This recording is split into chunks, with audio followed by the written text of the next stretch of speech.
In a move no one saw coming, Buckingham Palace has quietly removed every single member of Camilla's family from the royal compensation list. No statement, no warning, just silence and a ghosting so calculated it reeks of vengeance. What does this mean for Queen Camilla? And who's really behind this brutal royal erasure? Before we go deeper into what this really means for the royal family, make sure to subscribe so you don't miss a single update.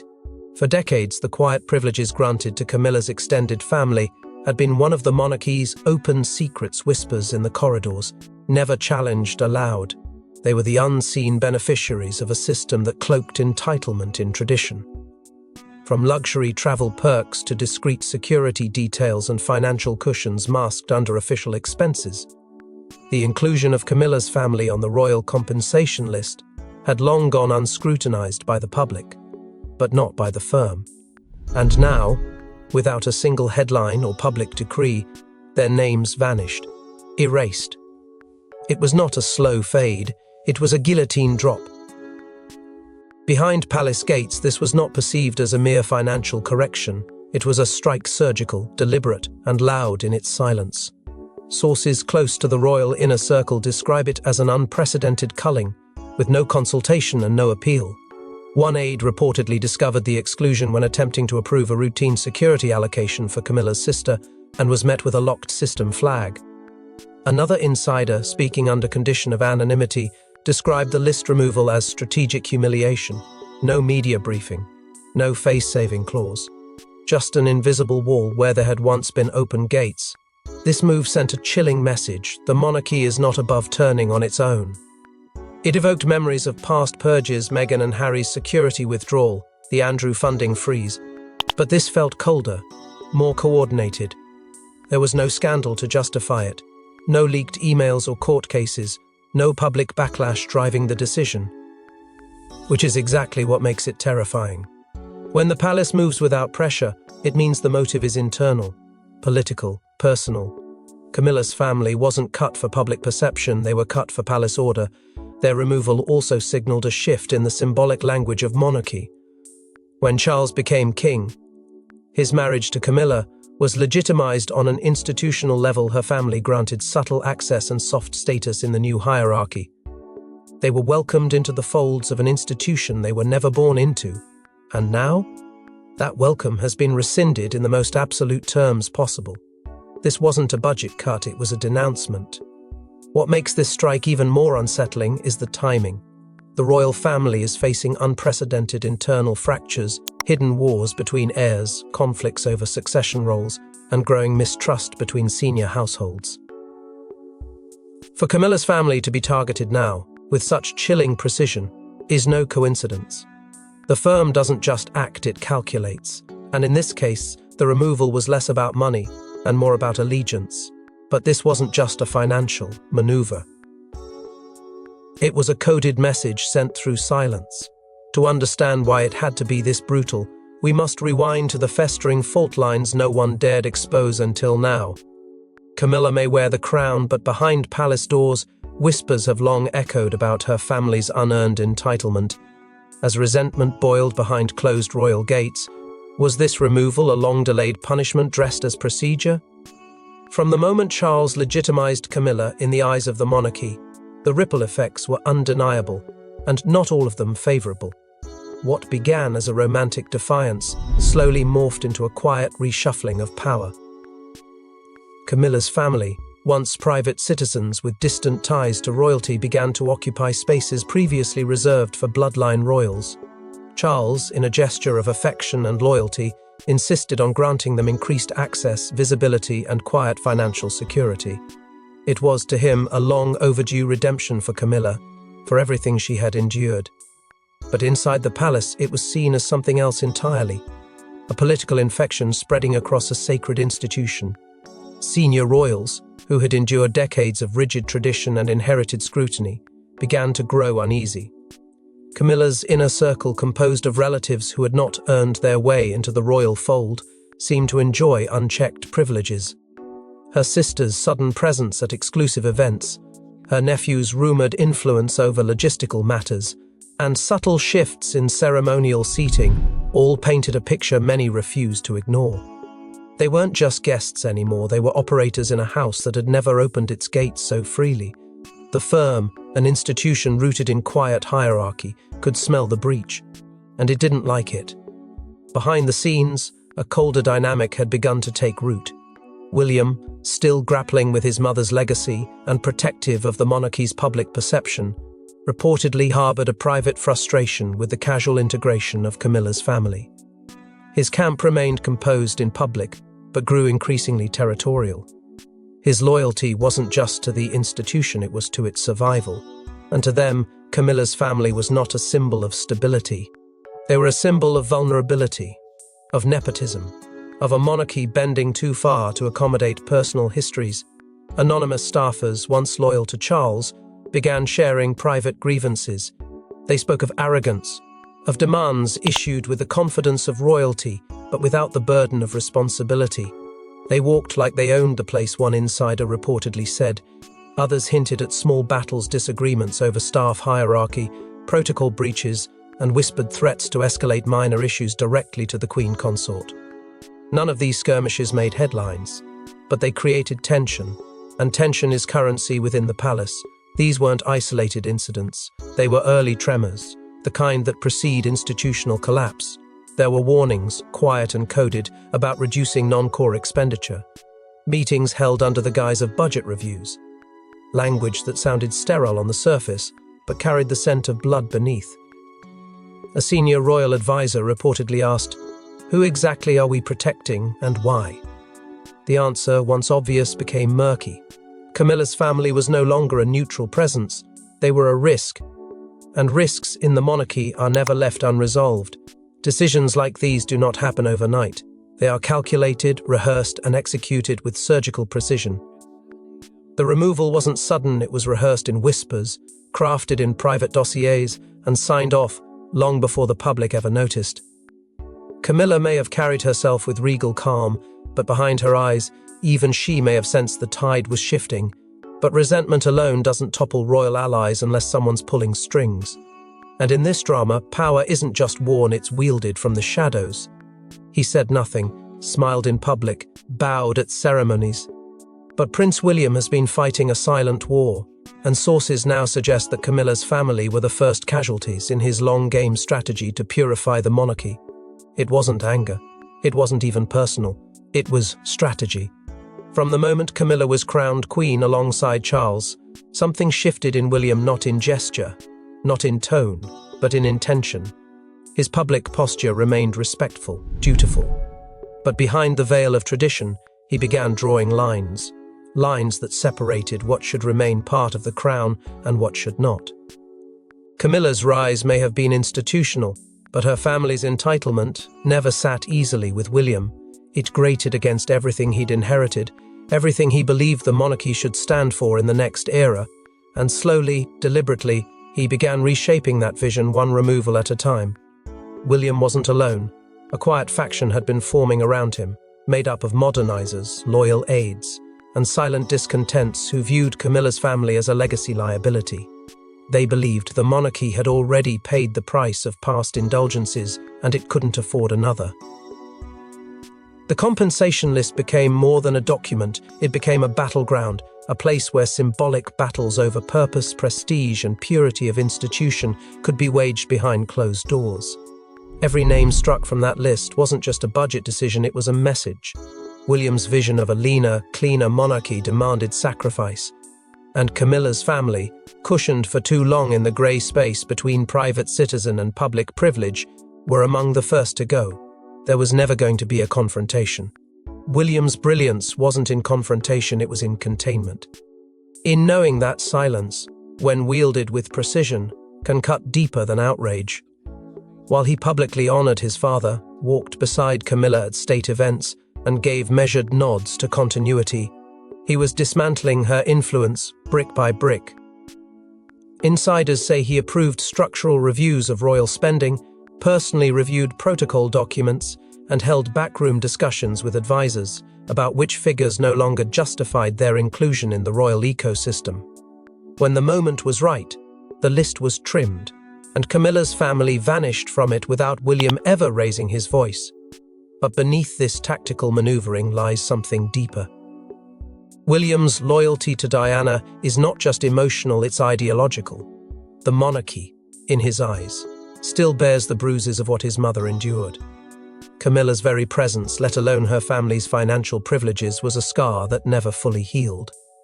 Removing them wasn't just strategic, it was redemptive. It was William exercising the only kind of justice the monarchy allows, quiet correction masked as reform.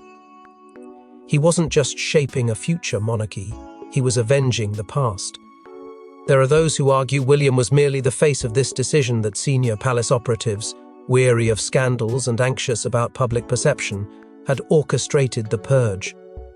But every whisper leads back to Kensington, to William, to his increasingly centralized role in determining who stays close to the throne and who does not. Whether he gave the order or simply allowed the machinery to move unchallenged, the outcome remains the same. Camilla's family was sacrificed on the altar of royal rebirth. But William's move didn't happen in a vacuum. There were deeper cracks in Camilla's own house. Because while she was playing queen, her family was playing a dangerous game. As the country questioned rising royal expenses, Camilla's relatives were seen living large on taxpayer-subsidized perks. Was it simply protocol, or had they become a quiet embarrassment the firm could no longer afford? It began with whispers, tabloid blurbs buried beneath splashier headlines, an unusual travel expense here, a closed-door event there. But soon, the whispers became questions, and the questions became patterns. Camilla's relatives, once innocuous fixtures in the background of royal life, were now becoming lightning rods for controversy. The cost of their security, the frequency of their appearances, the subtle entitlement with which they moved through spaces meant for blood royals. It wasn't about extravagance, it was about perception. And perception, in a monarchy clinging to modern relevance, is everything. When the media began connecting dots, it didn't take long for the image to curdle. Reports emerged of lavish private transport arranged under royal protocols, event access cleared through soft introductions, and whispers of business meetings conducted under the illusion of royal proximity. These weren't mere coincidences, they were signals. Camilla's family, intentionally or not, had stepped into the grey zone between privilege and profiteering. And in that zone, reputations rot fast. Palace accountants began to sweat. What once passed as minor discretionary allocations began to feel like liabilities. Behind closed doors, finance teams raised red flags. Quiet meetings were held to assess the cost-to-value balance of these extended perks. But it wasn't just about numbers, it was about optics. Advisors started using a new phrase behind Camilla's back, liability class, a cold, clinical label that spoke volumes. They weren't just a burden, they were a risk, one that could no longer be hidden from an increasingly skeptical public. Social media erupted with fury.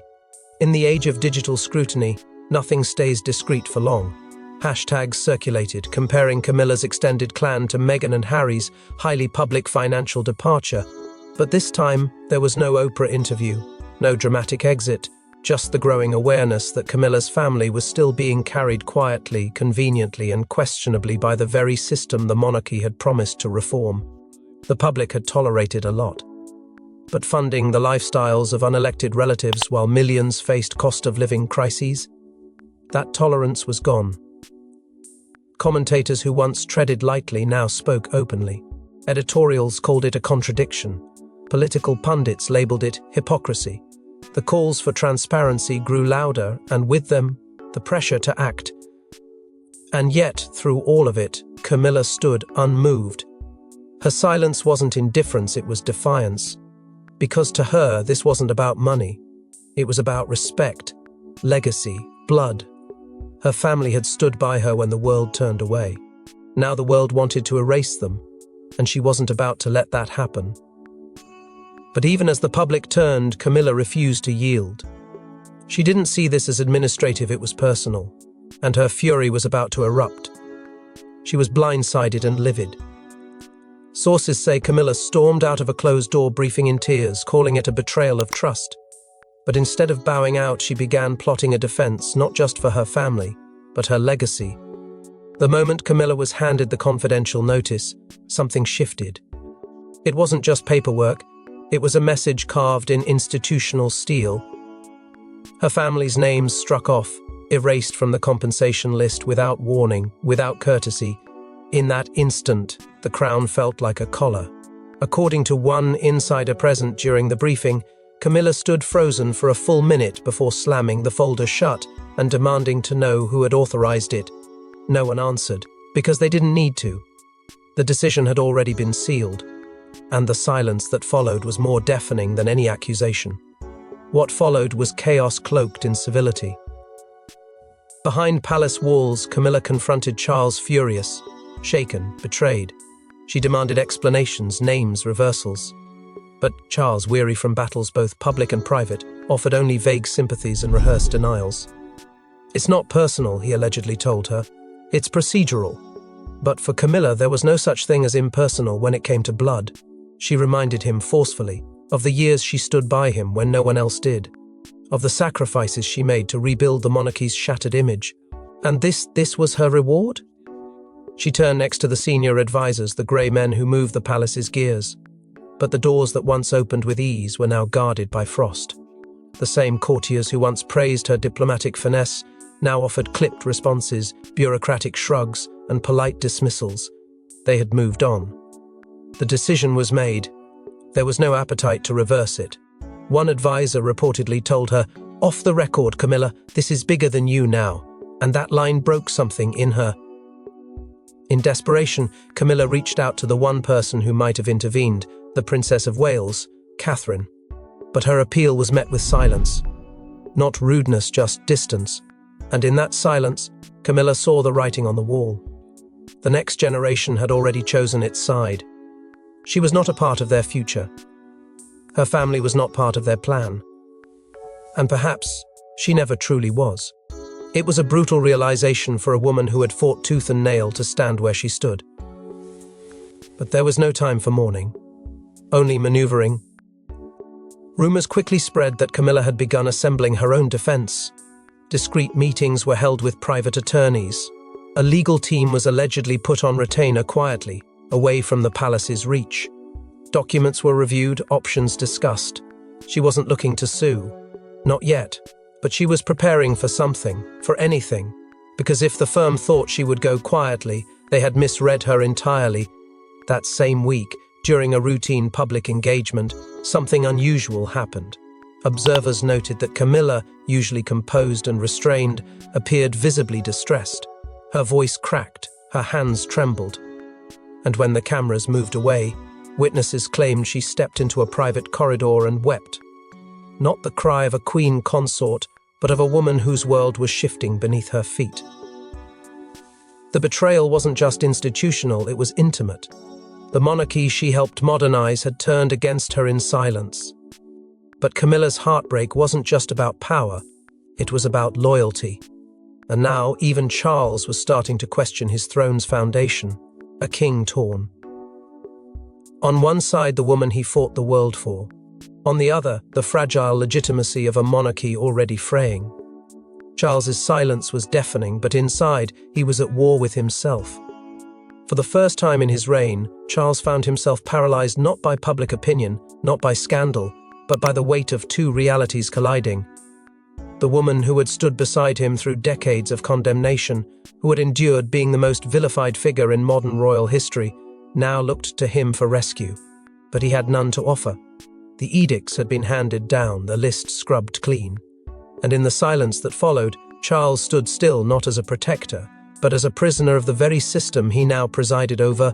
Behind the grandeur of state affairs and royal engagements, a quieter drama played out in palace chambers. Camilla wanted answers, but more than that, she wanted allegiance. And Charles, caught in a tightening grip between personal loyalty and institutional survival, offered neither.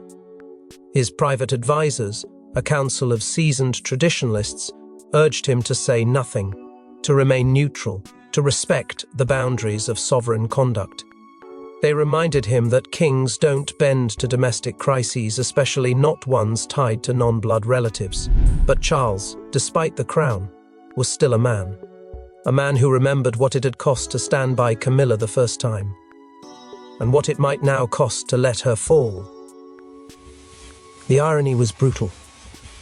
Charles had spent a lifetime reshaping public perception just to have Camilla accepted, only to find himself unable to protect her when it mattered most. There were moments, aides later recalled, where he would sit alone, long after meetings had ended, staring at correspondence he never responded to. One note, marked urgent, reportedly detailed the public's rising outrage and the firm's decision to remain unyielding. It was the clearest sign yet that even the king's influence had limits. And in that realization, Charles began to feel the chill of a monarchy that demanded sacrifice, even from its sovereign. But deeper than the politics was something far more human, the echo of Diana. The choice he had made all those years ago had followed him into the throne. Some said the removal of Camilla's family was karmic justice. Others said it was historical symmetry. Either way, Charles felt the past pressing in. His choice to crown Camilla had never truly been accepted by all. And now, stripped of the power to defend her, he was being reminded mercilessly of the cost. He refused to make a public statement, refused to issue a denial or a rebuke. And in that silence, Camilla saw abandonment. But for Charles, it wasn't apathy, it was paralysis. He was a monarch beholden to a monarchy that no longer moved at his command. He couldn't risk a civil war within his own house. He couldn't afford to look weak. So he said nothing, and in doing so, spoke volumes. Royal historians have already begun calling this moment Charles's abdication of emotional duty, a surrender not of title, but of conviction. The man who once defied tradition to follow his heart now bowed to protocol when it threatened that very heart's foundation. And yet, there was still more to come. Because while Charles stood frozen in conflict, another figure within the palace saw opportunity. But as Charles hesitated, another royal seized the moment and dealt a move that would shatter what little trust remained. She said nothing, but that silence echoed like a scream. Palace insiders say Catherine didn't just observe the removal, she anticipated it. And by saying nothing, she allowed her rival to fall, 1 inch at a time. For years, the public face of royal unity masked a deeper rivalry. Catherine, ever composed, ever gracious, had watched from the sidelines as Camilla ascended from consort to queen. But behind the polished smiles and carefully staged appearances, the tension simmered. It was never theatrical, it was strategic.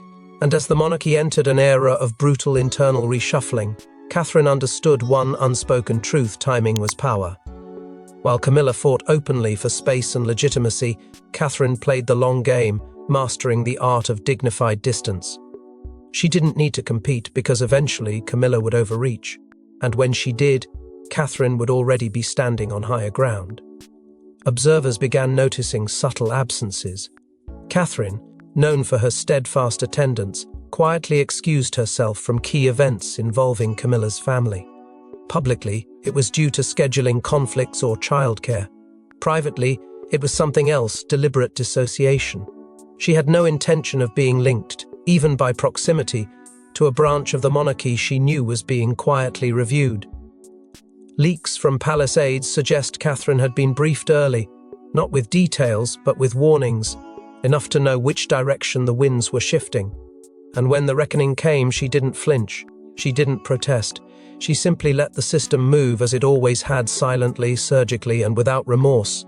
Her influence on William had never been a secret, but in recent months, it had become more visible than ever. His decisions, particularly regarding royal structure and spending, bore her fingerprints.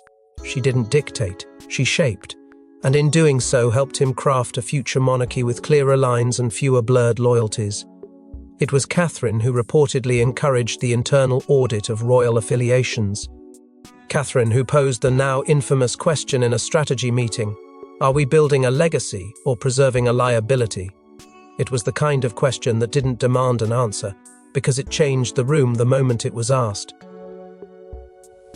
To the public, Catherine remained untouchable, the embodiment of grace under pressure, the future queen who had weathered scandal, grief, and intrusion with silent dignity. But that silence was her greatest weapon.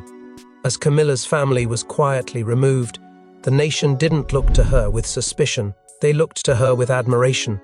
She was the heir's wife, the children's mother, the nation's symbol of continuity.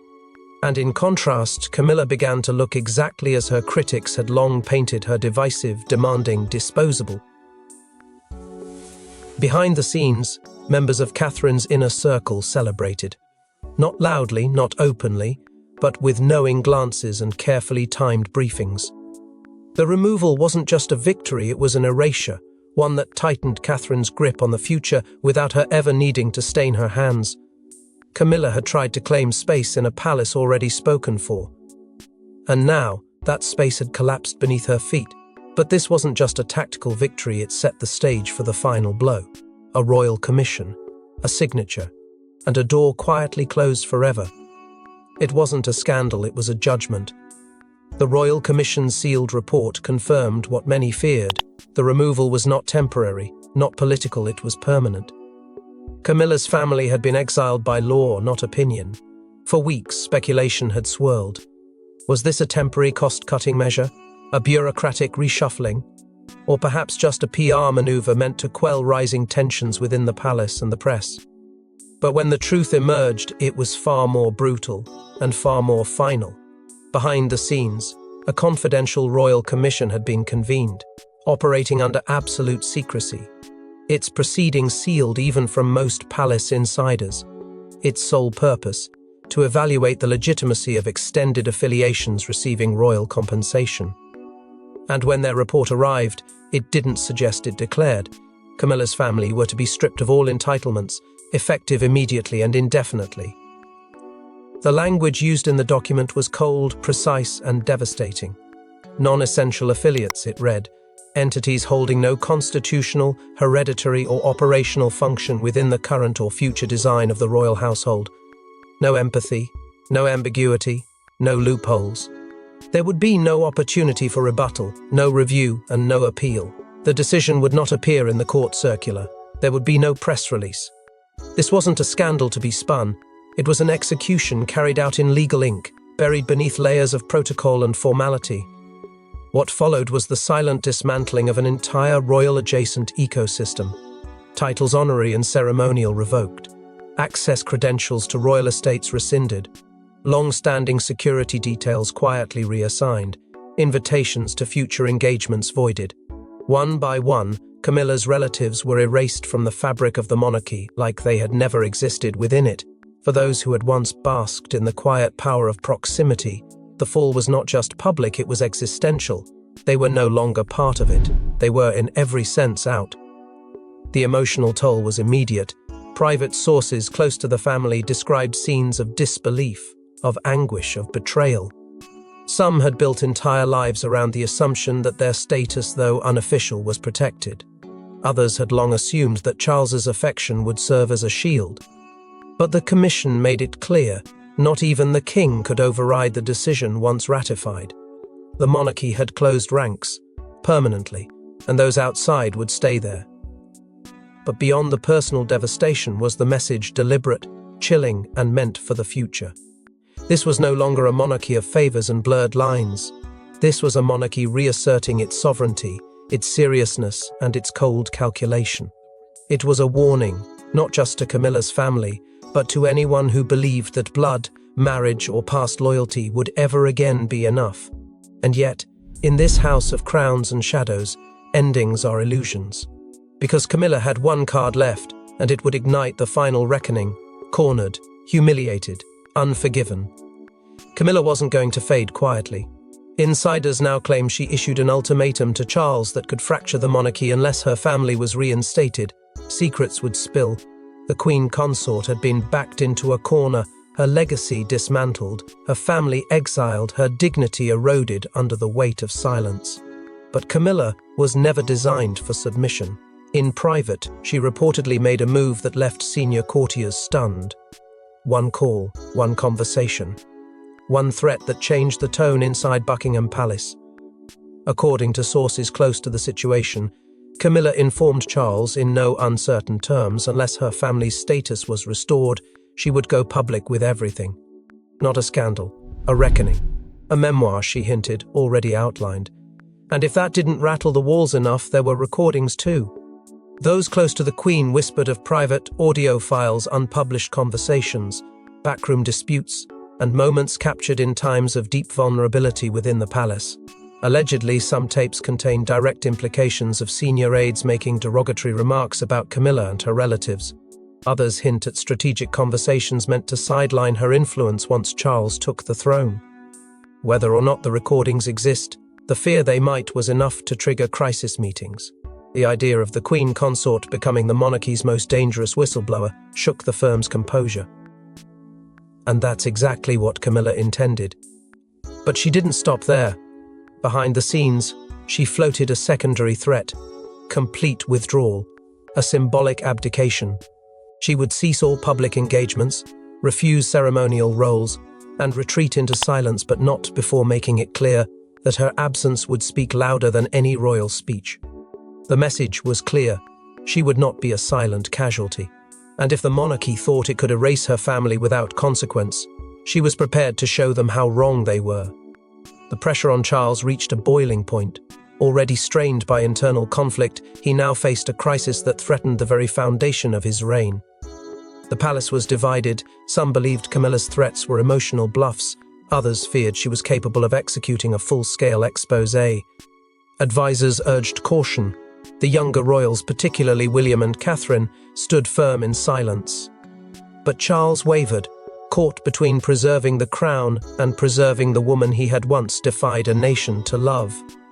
Palace aides began referring to it privately as the nuclear option, a phrase whispered behind closed doors to describe the potential detonation of royal secrets that could irreversibly damage the institution. And the more Camilla was ignored, the more likely it seemed that she might press the red button. The monarchy had pushed her too far, too fast, and now it was facing the storm of its own making. And as the palace gates close for another day, one truth remains: the crown is never truly secure, and loyalty always comes at a price. Thanks for watching. Don't forget to like and subscribe, and we will see you in the next one.